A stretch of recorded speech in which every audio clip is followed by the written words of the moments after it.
Good day, grade 12s. My name is Karen Mazokere. I'd like to welcome you to lesson number 16 from my textbook, The Distinction Bound Student. I've written economics grade 10, 11, and 12, and I've also published business studies grade 11 and 12. I've also written a book about myself. You can check it out. Yes. Right, so in this lesson, what we're going to do is we're going to do features underpinning forecasting. So just like those guys from the geologists, they give us a weather forecast. They tell us tomorrow is going to rain and then it's going to do this, it's going to be sunny and so on. We also do the same in economics, but with us, we focus the economic activity. So there are things that we use to focus that there is a recession coming, there's a depression coming, things like that. So in this lesson, that's basically what we're going to go through. So we're going to go through all those indicators: leading, lagging, coincident, and composite indicators. So thank you so much for tuning in. Please don't forget to subscribe to the channel, and also like the video and share it to those whom you think will benefit from it. Thank you. Stay tuned.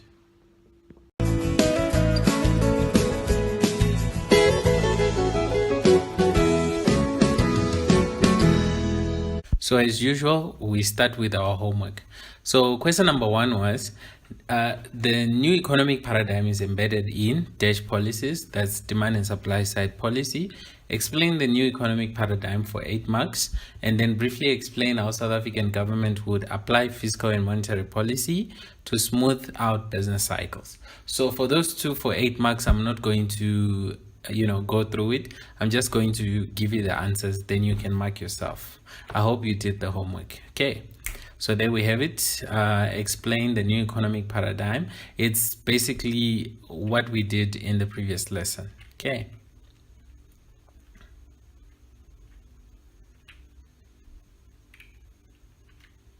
So in each case, you just pause the video and then you get going.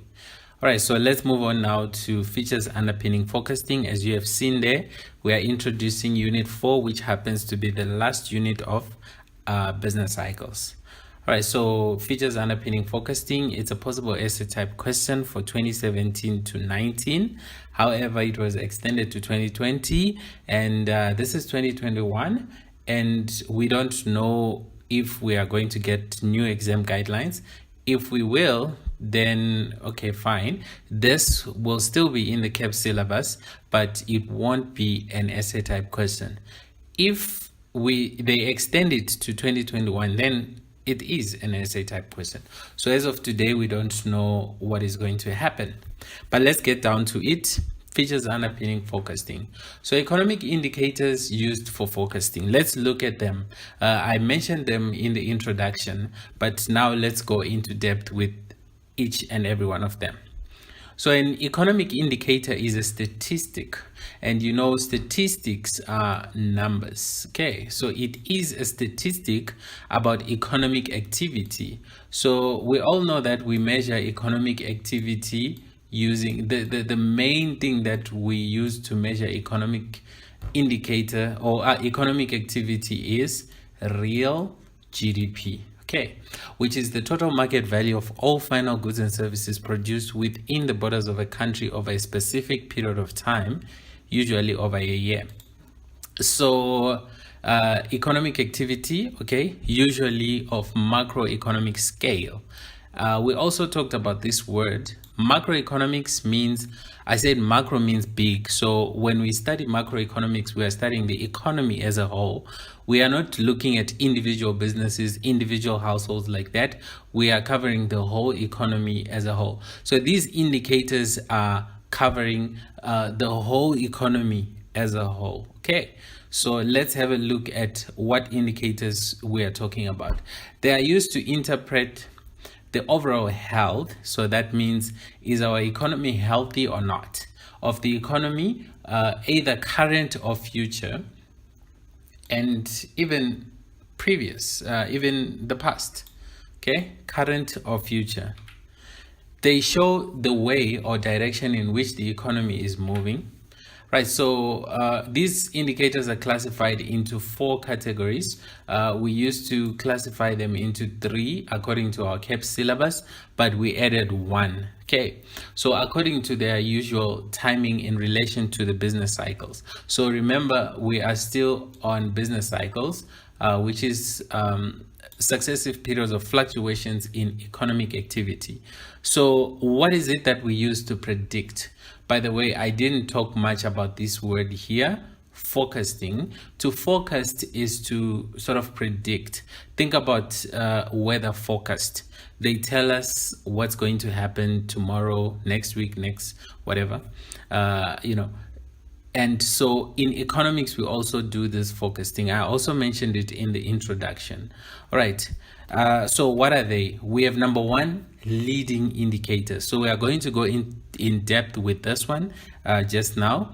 And then we have lagging indicators, we have coincident indicators, and we also have composite indicators. So let's go to leading indicators and see what they are. So leading indicators are indicators that usually change before the economy as a whole changes. So the key word here is before. So these indicators, they start to show signs before the economy as a whole changes. All right, let me give you this example. So with indicators, is there anything that can tell you that it's going to rain, for example?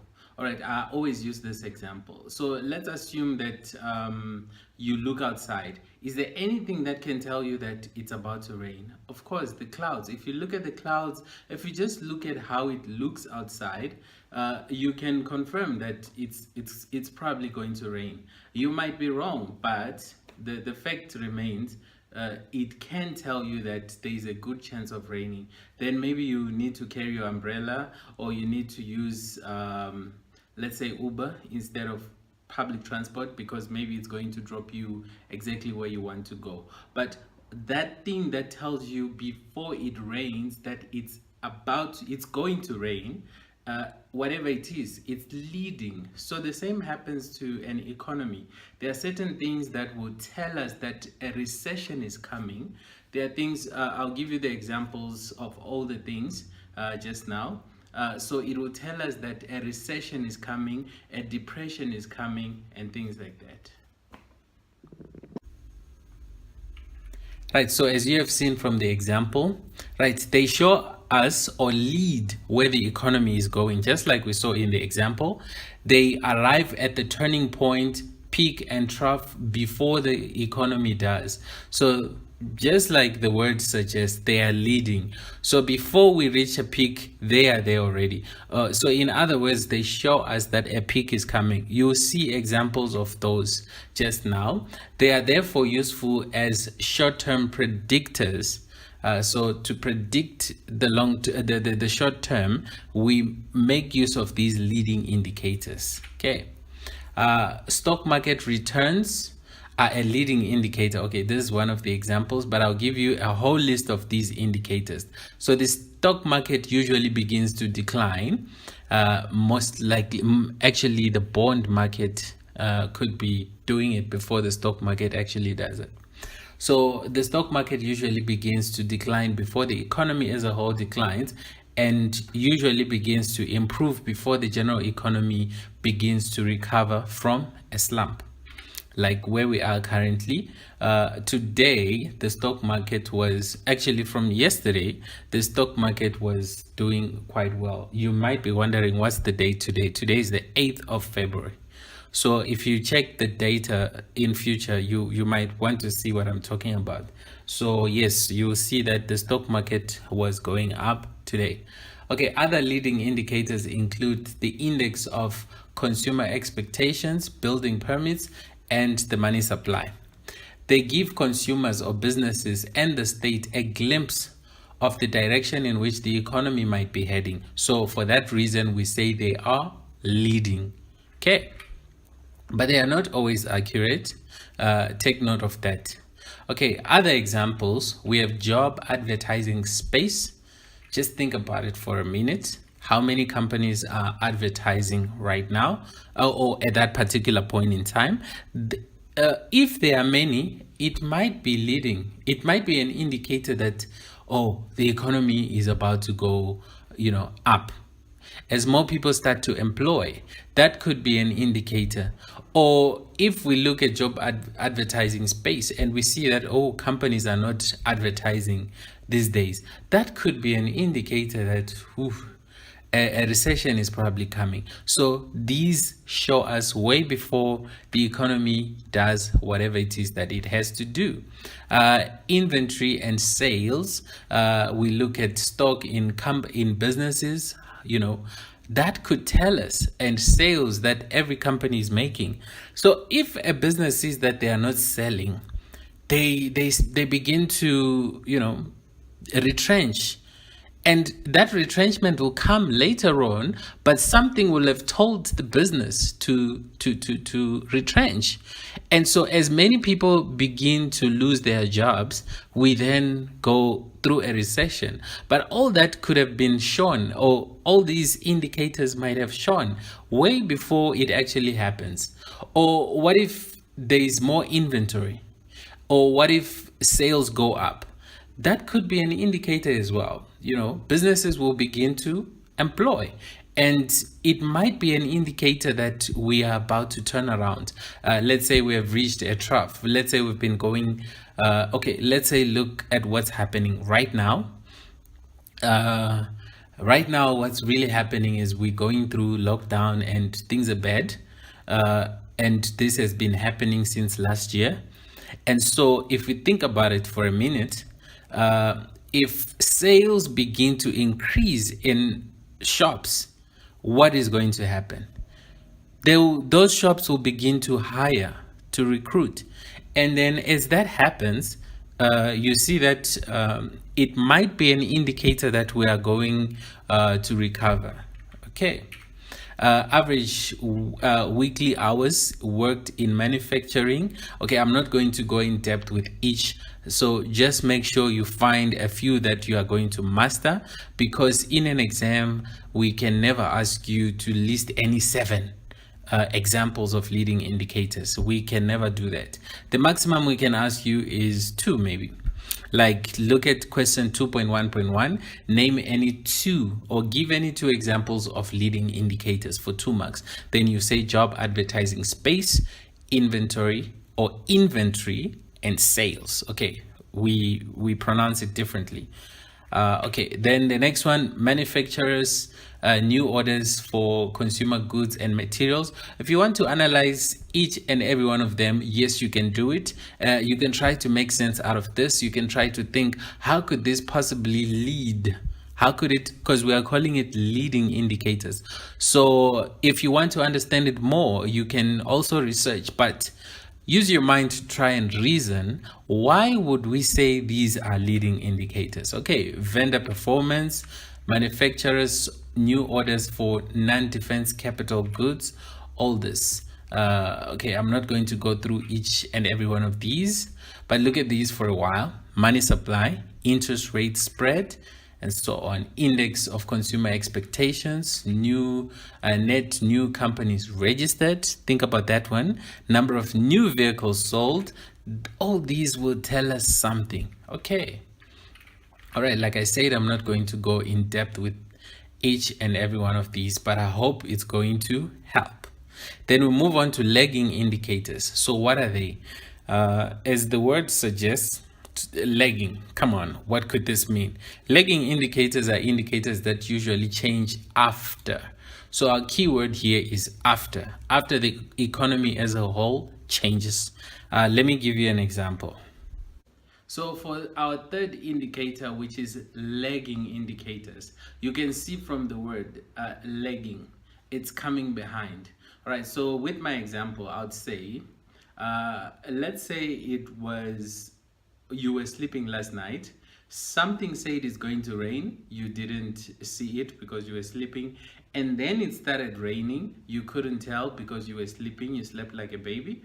And my question is, in the morning, is there anything that can confirm that it was raining last night? Of course, if you go outside and look at the grass, if you look at the ground, outside, you can tell there are things that will tell you that it really rained last night, even though you didn't realize that it was raining.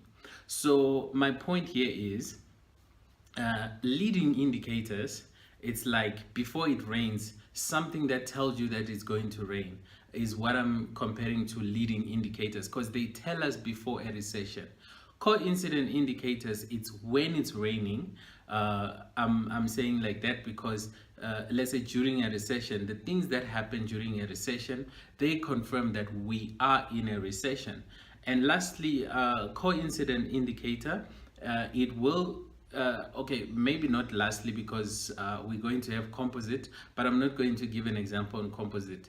All right, so those ones will lagging, they will confirm that there was what do you call it, a recession. Just like raining, they will confirm that it was raining last night. Okay, so as you have seen from the example, they peak after the level of the economy and the coincident indicators. So they are lagging behind. They are doing whatever it is that they are doing after the economy has already done it. Typically, the lag is a few quarters of a year. The unemployment rate is a lagging indicator. Okay, already you are seeing an example. Employment tends to increase 2 or 3 quarters after an upturn of the general economy. Lagging indicators won't change direction until after the business cycle has changed its direction. So they are always lagging. Examples, we have hours worked in construction, total of commercial vehicles sold. All these, I'm not going to go in depth with each and every one of them, but you can look at them. If you want to individually analyze each and every one of them, you are more than welcome. Okay, moving on to the next one, coincident indicators. These ones, as you will see in my example just now, coincident indicators change at approximately the same time as the economy as a whole, thereby providing information about the current state of the economy. So as you can see from the definition, these ones, they change at the same time. So I'm going to underline this one here, same time. They are happening. So as the economy goes up, they are going up. When it reaches a peak, they reach a peak. So they sort of confirm that, yes, we are truly in a recession. And here's my example. So just like leading indicators, coincident indicators are those indicators that confirm that we are in a recession. So these indicators, they happen at approximately the same time as what's really happening in the economy. Using my rain example, I can say when it's raining, when it's actually raining, can you tell that it's raining? Of course. If you go outside, you can tell that, oh yes, it's raining. You get wet. So whatever it is that confirms that it's raining when it's actually raining, in this case is what I'm giving an example and saying it is a coincident indicator because it's happening at approximately the same time as, say, a recession, as a depression and things like that. Okay, so as you have seen from the example, a coincident index may be used to identify after the fact the dates of peaks and troughs in the business cycle. Examples, we have a number of employees on non-agricultural payrolls, personal income less transfer payments, industrial production, and so on. Like I said from the previous ones, just find a few examples that you can remember. You can always remember. You can make use, if it comes like an essay, you can also give a couple of examples, but 2 is maximum, I would say. So don't try to, master everything here. Just find a few that you will always remember. Then the last one, or the fourth one, is a composite indicator, and as the word suggests, and if you saw my like the way I said composite in the introduction, I put my hands together like this. I was trying to show that yes, it's all the other indicators put in one, Let me put it that way. So a composite indicator is a summary of various indicators. So what are those indicators?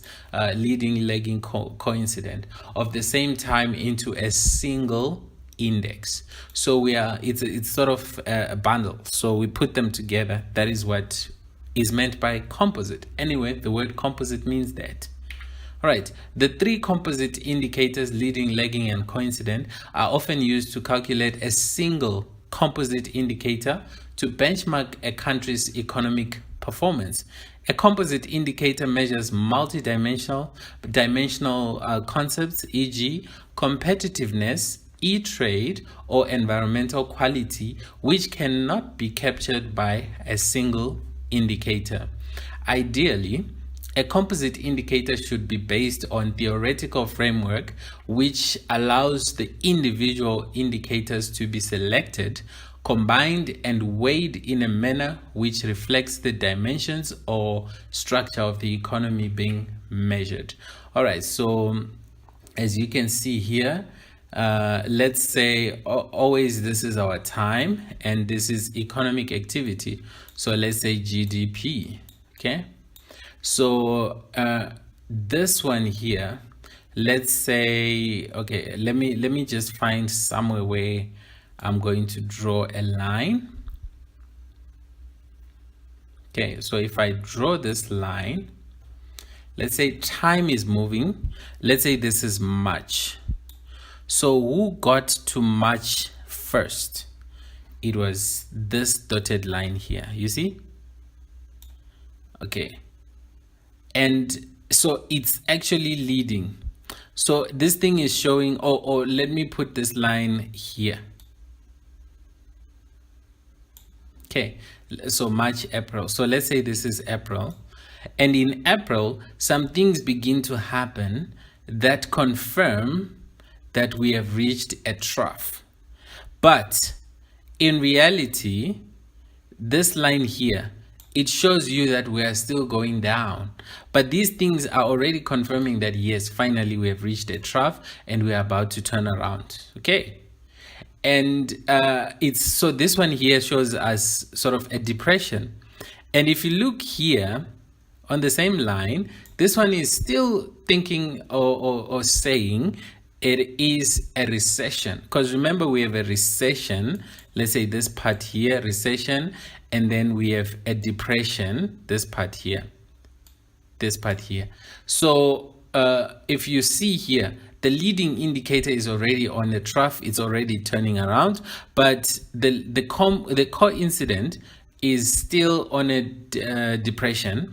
And the last one, which is the lagging, look here, it's still on a recession. So it will still go to, by the time, okay, let me draw another line here. This was March, April, May. So let's say in May, what's going on with the composite here? Not the composite, the coincident. The coincident is now saying, oh, we are now on, what do you call it? Trough. But let's go up with the line here. What is this? This is the lagging. The lagging is saying what? Okay, let me say leading, coincident, and lagging. Okay, I'll just do this for the month of let me start with April. So in the month of April, the leading is saying trough. The coincident is saying depression. The lagging is saying what? A recession. Yeah, something like this.